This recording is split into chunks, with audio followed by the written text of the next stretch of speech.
muusikanädal on juba selline minu arvates kauniks traditsiooniks saanud koostööüritus Eesti Interpreti Liidu ja Eesti Muusikateatri Akadeemia vahel.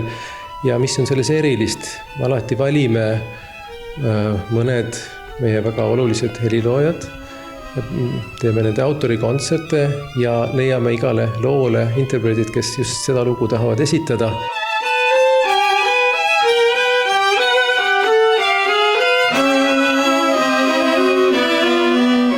Meil on väga põnevad kavad ja põnevad interpreedid ja väga põnevad kooslused, tasub kuulata. No öelge, kes need heliloojad on, kellele te siis seekord tähelepanu pöörate?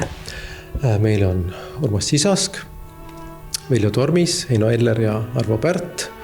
Arvo Pärti tähistatakse kindlasti hetkel kõige rohkem, aga kõik ka need teised suurepärased heliloojad on seda tähelepanu väärt.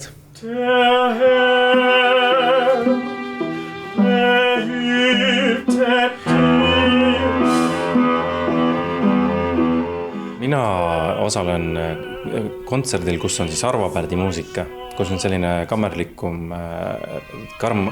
teosed on välja valitud. Ja mina osalen siin kui laulja.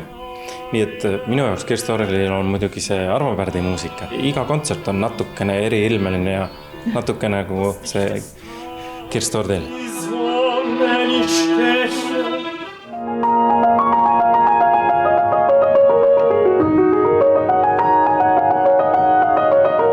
Öelge palun, Tiiu, mis see pala oli, mis te just äsja esitasite?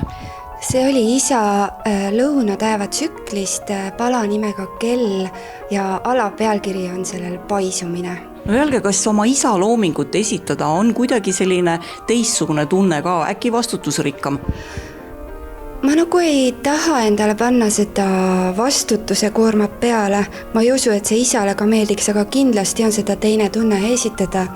Et ma kuidagi tunnen, et me isaga olime hingesugulased ja ma tunnen nagu väga suurt lähedust, kui ma tema muusikat mängin.